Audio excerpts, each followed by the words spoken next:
A recurring theme that probably everybody's sick of hearing about is creative being the most important lever in the mix in terms of driving performance in your account. I think you've heard it, no doubt, endlessly from your reps, probably too much from me and my team. And yeah, it's the story that never ends at the moment and press-wise. I think like the reason why it's becoming a frustrating message is because it's not really met with any practical guidance. We're sort of being told that we need to tackle the diversity issue, increase volume, increase testing, but we're not. That doesn't come with any sort of practical application, right?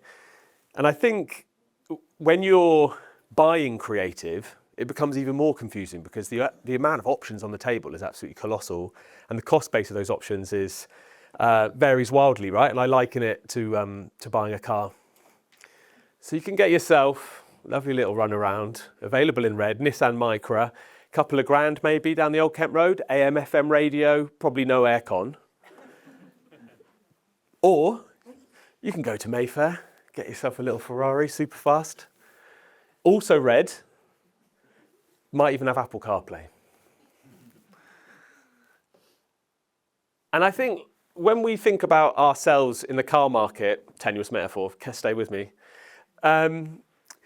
I couldn't think of a design for this slide, so I just went for like the ChatGPT look, just so you know. But yeah, I think of us as like being prudent buyers. So we care, we want BAFTA-winning creative in our accounts, absolutely. But we also exist in a world where we need to be financially prudent and go for options that are going to deliver value. So when we think back to the cars, both of those cars have wildly different price points. Subject to how you interpret UK driving law, and DVLA have been very explicit with me on this. No more points, that's where I'm at. You're both going to get to your destination at the same time, roughly. And so with creative, it's important to pick the right option for the right purpose. And I think like us as an audience, we don't always have deep pockets for creative. So we're in a place where we beg, borrow, steal from other parts of our organisation, right? We're borrowing from the brand team, borrowing from the marketing team. We're using content that doesn't necessarily belong to us because we're trying to find something that fits in a hole where it wasn't necessarily designed for. And I'm going to take a punt and say most of you won't dip deeper than 2% into your pocket when it comes to commissioning creative. So if you've got a 500k a month spend, you're talking about 10 grand. And within that small number, maths isn't my forte, by the way, so don't hold me to these numbers. Within that small number, you're going to have to pay for a number of different things, but you're going to have to pay for a strategist, someone to help you navigate the high seas, look at what competitors are doing, identify the white spaces, someone who can, who can help you see the answers. You're going to need a designer, somebody who can turn the stuff that we're stealing and borrowing and all the rest of it into some sort of semblance of a high-performing piece of paid social advertising. And when we think about the creative mix, we might not have ticked all of the diversity pillars that we're trying to tick off, right? We haven't got any creative content in there, for example. So we're going to create stuff like this. Sort of like, this is just like a terrible example of in-office TikTok content that I could find online. And it's like, we're forcing ourselves to try and work with colleagues, work with people in different teams, work with store colleagues to create sort of interesting-ish cameo content to tick off that final pillar of our diversity quota. And unless you've got Luke Jonas in your backroom staff just making TikTok gold, it doesn't always go to plan. And then when we think about commissioning creative, these numbers are all just kind of indicative, but we put production starting at 20k up there, but it kind of starts there, but it goes to the moon. And the same with influencers, right? You can spend millions on David Beckham, who was mentioned earlier. He's not replying to my emails though. There's options in between, but it's expensive. And some of you in the room probably noticed that I've left AI off that slide. And I think like AI definitely holds a key pillar in the future of our sort of creative roadmap. But the challenge with AI at the moment is it's great at testing, iteration, optimization, sort of identifying opportunities in a sort of linear way. But when we think about like creative commissioning, we're really talking about kind of generative AI, and that's got kind of, it's still more in its infancy, right? So the technologists are focusing their efforts on the really important jobs like this one, because this is what we all needed to see, I think. But they haven't quite cracked, like, how does the shirt hang on them? How does it fit? Is it true to size? All of those sorts of things. So generative AI still is going to be very important for us, but yeah, until they get their priorities sorted, this goes on for a long time. He eats a steak at the end. It's a clever cat. I'll circulate it afterwards. So how are we going to solve for diversity, right? I think like we talk about sort of creator content as being like the final pillar of your diversity challenge, and within that, creator content is the fastest way to make your audience see your product with people like them is to put it in someone's hand and have them talking to camera with it. And if we can't solve it for AI, we've got to solve it out of our 2%.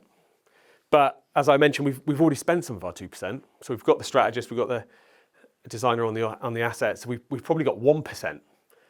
And then that 1% is feeling like unless you work for Coca-Cola, in which case talk to me afterwards. But 1% for most of us is not a lot. So how are we gonna, where's this going? What are we gonna do next? So at Nest, we took that as like a challenge to ourselves to invent a product that could help our customers operate in the 1%. So we went and spoke to customers and our customers' customers. We spoke to the market, other agencies, influencers, networks, etc. And we were trying to find a unique opportunity. And we sort of realized that there's this huge untapped network of brilliant, charismatic, funny people who exist sort of below the nano-influencer sphere, like people with an incredibly low view count, but who are doing really interesting stuff. And some of them are great technically and brilliant on the tools. Some of them are just really like charismatic people who are sort of interested but don't want to build an audience or be influencers or be famous.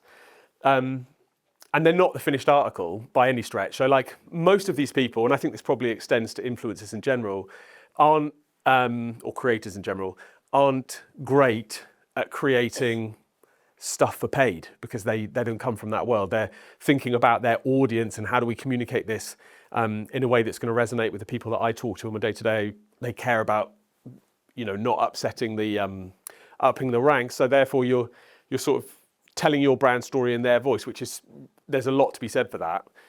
But when you're working with people who don't have an audience, we set about defining some guardrails so that we can shortcut them to what great paid social creative looks like. So we sat about designing that process. We came together as a studio. We found a brave client. I'm not going to tell you who that client is. There's going to be clues.